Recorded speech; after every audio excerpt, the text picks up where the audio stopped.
바이든 시대 한미 관계는 어떻게 될지 우정엽 세종연구소 미국연구센터장과 함께 전망을 해보도록 하겠습니다. 센터장님 어서 오십시오. 네, 안녕하세요. 자, 대통령이 국가안전보장회의를 직접 주재를 하셨는데 거기서 어떤 얘기가 오고 갔겠습니까?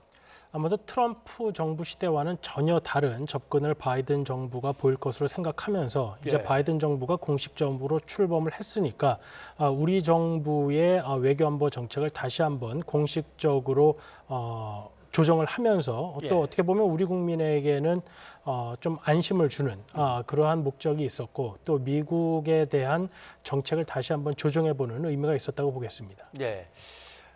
바이든 신임 대통령도 취임사에서 동맹 얘기를 꺼냈더라고요. 그렇게 되면 이제 우리하고 한미 동맹 강화를 얘기할 때 뭐 제일 문제가 되는 게 역시 방위비 분담 문제나 또는 뭐 전시작전권 문제 뭐 이런 것들이 아직 현안으로 다 남아 있는데 잘 풀려가겠습니까?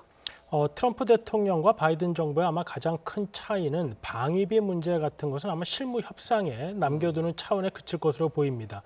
트럼프 대통령은 어떻게 보면 지역적인 문제에 불과한 방위비 문제를 정권 차원의 문제로 끌어올려서 그것이 한미 간의 관계를 어렵게 만들었었는데 바이든 정부는 민주당 의회부터 트럼프 정부의 그러한 접근을 비판해 왔기 때문에 아마도 이 방위비 문제는 오스틴 국방장관 내정자가 청문회에서 이야기했 듯이 좀 뭐 쉽게 넘어가지 않을까 생각이 됩니다.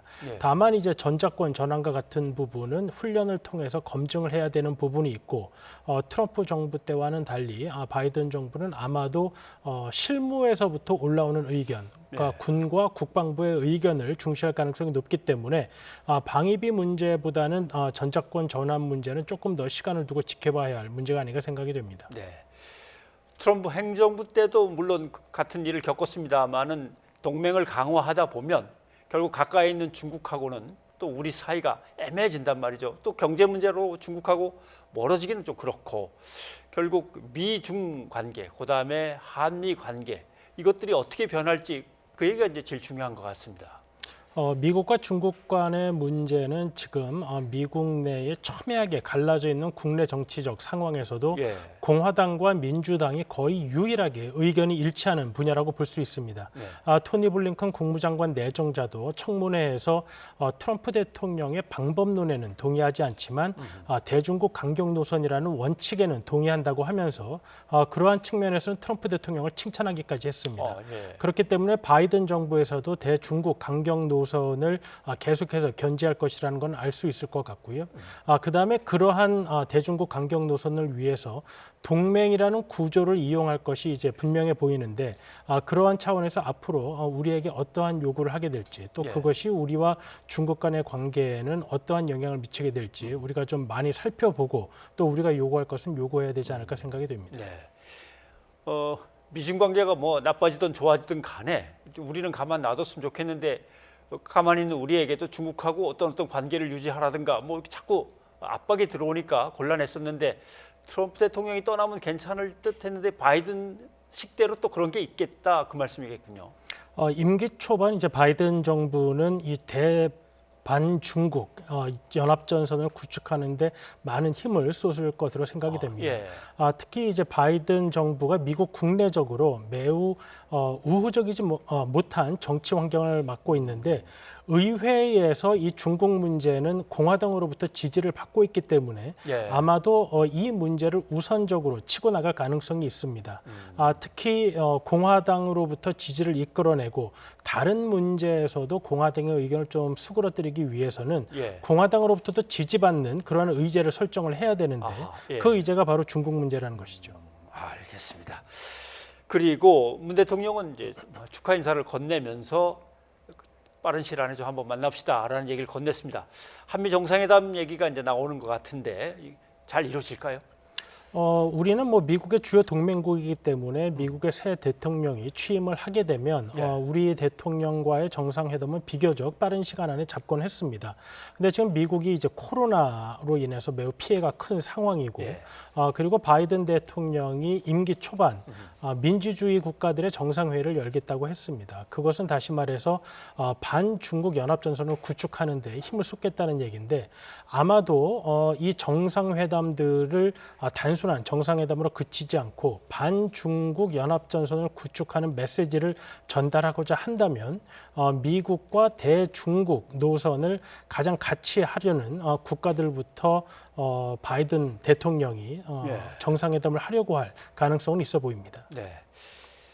역시 또 우리에게 가장 심각한 현안이 북미 관계가 어떻게 변할까인데 북한은 강경한 태도로 돌아선 뒤에 얼마 전에는 뭐 미국을 최대 주적이라고 이미 선언을 해버렸는데 미국도 보니까 토니 블링컨 이제 국무장관 지명자 같은 경우도 새로운 시스템, 새로운 접근법을 시도할 것이다라는 이제 언지를 주는 것 같습니다. 두 나라 사이가 어떻게 변해가겠습니까? 아마도 미국 입장에서는 북한이 미국이 원하는 방향으로 대화에 나올 것이냐 하는 부분을 지켜볼 것 같습니다. 예. 지금 미국은 북한이 주장한 대로 새로운 셈법을 미국이 먼저 제시할 가능성은 매우 낮아 보이고 예. 만약 북한이 미국이 요구하는 대로 좀 진정한 대화를 하겠다고 한다면 언제든지 대화를 하겠다는 자세를 가지고 있기 때문에 만약 북한이 바이든 대통령 임기 초반 미국과 대화를 하겠다고 한다면 예. 아직 뭐 진영이 완전히 갖춰지지 않았지만 미국은 어떻게 해서든 북한과의 대화를 이끌어 나가기 위한 노력을 할 것으로 생각이 됩니다. 네. 그런 점에서 뭔가 다시 만나 이야기를 하려면 갖고 있는 카드가 좀 강해야 되니까 뭐 거리가 길어졌다든가 목표 타격 성공률이 높아졌다든가 하면서 미국을 향한 어떤 미사일과 관련된 어떤 준동이면 준동 아니면 도발이면 도발 과시면 과시를 한 번쯤 북한이 이렇게 벌일 수도 있을까요? 그것이 이제 북한의 오판이 있을 가능성인데 북한은 아마도 그러한 도발을 하게 된다면 미국이 위협을 느껴서 협상으로 나오지 않을까 하는 생각을 할 수도 있을 것 같습니다. 예. 그런데 미국은 아마 그러한 태도는 국제사회의 제재를 강화하거나 압박을 강화하는 쪽으로 할 가능성이 훨씬 높고 지금 8차 당대회에서 이제 북한이 ICBM의 정확도 향상이라든지 예. 전술핵 핵이라든지 이런 것들을 이야기를 했는데 만약에 북한이 그러한 본인들의 능력을 입증하기 위해서 그러한 무기들의 성능 실험을 하게 된다면 아마 미국은 오바마 때 느꼈던 것처럼 북한은 대화의 상대라기보다 압박의 상대로 느낄 가능성이 있기 때문에 예. 북한의 오판이 없기를 좀 기대하는 마음이 있습니다. 네, 알겠습니다. 이제 뭐 취임 막 했으니까 조금 더 지켜보면서 또 얘기를 들어야 될 것 같습니다. 예, 센터장님 오늘 또 말씀 고맙습니다.